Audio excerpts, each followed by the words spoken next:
Sekolah Yayasan Putra Bangsa di Betawi pada pagi hari.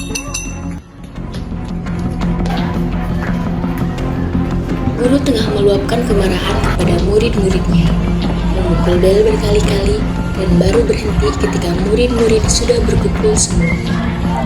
Dia menatap muridnya satu demi satu. Siapa di antara kalian yang kencing sambil berdiri? Seingat saya, sekolah kita tidak pernah membuat peraturan tentang kencing, Guru. Yang saya tahu hanya ada peraturan yang berbunyi jaga kebersihan. Jaga kebersihan, jaga kebersihan. Bunyi peraturan itu berlaku untuk segala perkara, termasuk perkara kencing dan berak. Paham? Paham, Bu. Bagaimana cara kalian menjaga kebersihan? Dengan cara mengontrolnya. Inilah akibat kalian kencing sambil berdiri. Ya Kabayan, mau bertanya apa? Kamu satu-satunya yang tidak tergolong kencing berdirawan ini. Apakah kamu kencing sambil jongkok atau sambil tiduran? Maaf Guru, saya kencing sambil jongkok sejak saya kecil. Sudah kebiasaan. Kencing sambil berdiri bukan saja menyalahi peraturan sekolah kita, tapi juga melanggar semboyan sekolah kita. Yang bunyinya, jongkoklah waktu buang air kecil dan besar, supaya kotoran tidak berceceran. Itulah yang ingin diutarakan tadi ini. Otakmu encer sekali Kabayan dan sungguh tahu aturan. Kamu benar-benar kutu buku.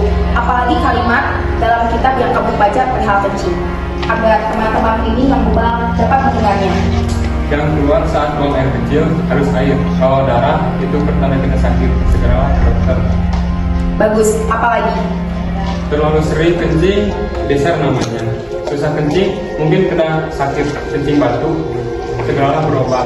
Jangan punya hobi menahan kencing. Kencing alamiah sifatnya dan harus dikeluarkan. Dengan demikian, semua harus dibuang. Bagus. Sejak saat ini, dengar bunyi peraturan dari dalam semboyan-semboyan sekolah kita. Dan patuhi, kalian yang melanggar akan aku suruh hukum pukul tepat 7 kali. Apapun peraturannya, terutama mengenai kencing sambil jongkok itu tadi. Sekarang, kalian aku hukum membersihkan WC dan kamar mandi. Semuanya, kecuali Kabayan. Kami patuh, Bu. Sekian pelajaran tentang kencing. Hukuman harus segera dilaksanakan. Sekarang juga. Para pemirsa, tahu kan siapa biang keladi dari perkara ini? Tidak lain tidak bukan Kabayan sendiri. Paham kan mengapa ia berbuat demikian? Kabayan tidak ingin rahasianya terbuka. Ya kan?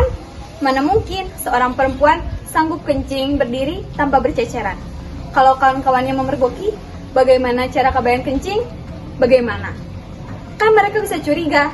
Jadi, Kabayan pun berpikir keras. Mencari akal bagaimana kencing sambil jongkok dijadikan peraturan sekolah. Lampu berubah. Pasar malam di Gambir Betawi malam. Murid-murid di sekolah Putra Bangsa menonton tonil pasar berbaur dengan para penonton lainnya. Sampek dan Kabayan juga ada. Terang bulan terang di kali, buaya timbul disangka mati. Malam ini kita jumpa lagi dalam lakon cinta kasih jati. Pohon-pohon dikasih dupa, daunnya rimbun kuat akarnya. Ini lakon cinta kasih dari Eropa, asmara Romeo pada Julietnya.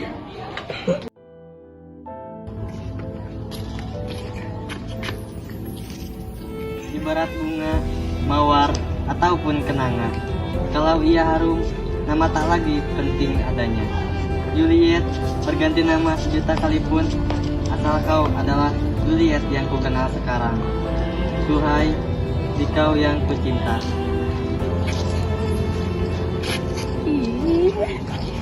Stop! Tunggu dulu, jangan dulu dilanjut. Hasil pengumpulan pendapat dari para penonton, malam ini tidak diperlukan lakon tragedi. Ternyata penonton kita lebih suka komedi. Tapi kami belum siap bikin lakon baru. Apa boleh buat lakon Juliet dan Romeo terpaksa dibikin komedi? Ya, mulai. Go!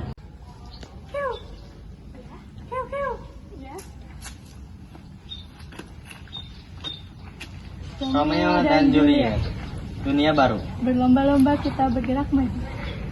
Romeo dan Juliet, bermerek baru, mundur dan maju. tergantung situ. Genderang baris berbaris, tema percintaan disajikan secara parodikal. Romeo dan Juliet mempertontonkan kepiawaian mereka dalam olahraga baris berbaris dan cara kasih hormat. Adegan usai, mereka masuk ke batik layar. Para penonton pun bertepuk dengan kedua belah tangan. Luar biasa. Sekarang giliran Promendut dan Promo Citro. Rokok-rokok semua ada, panjang, pendek, besar, kecil, asam, manis, legit, rasa coklat, rasa jeruk, rasa tomat. Pokoknya Bayu, rasa bawang. Udah punya mau minta lagi, mau ditaruh di mana? Di ada kaki. Nih aku kasih 3. 2 yang besar, 1 yang kecil.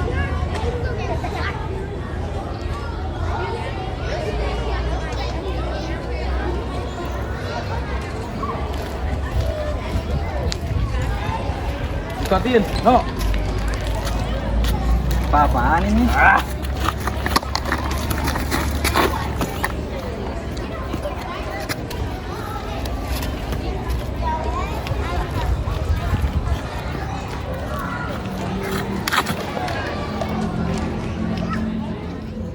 Rupanya, kisah cinta Bruno Citro dan Roro Mendut tak lebih sebagai perang nikotin.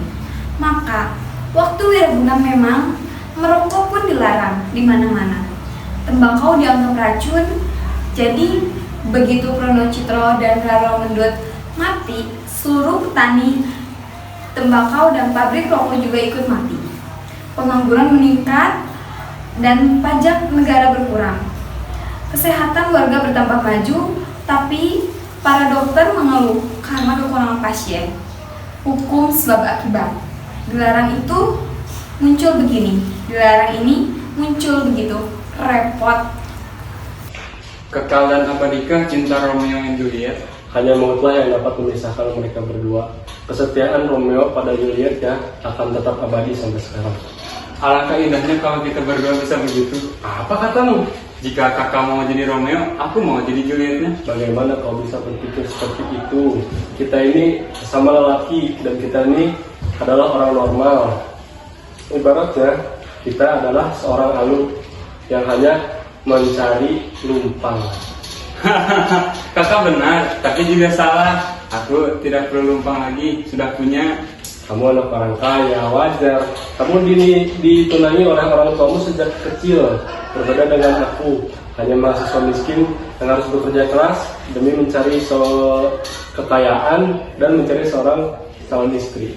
Kekayaan bukan ukuran untuk seorang perempuan. Yang paling penting adalah hati bersih, jujur, dan bersedia bekerja keras. Pada kakak, aku lihat semua sifat baik itu. Pasti ada perempuan yang ingin menjadi pendamping. Amin. Semoga saja. Ayo kita pergi Mencari lubang. kembali ke gedung sekolah.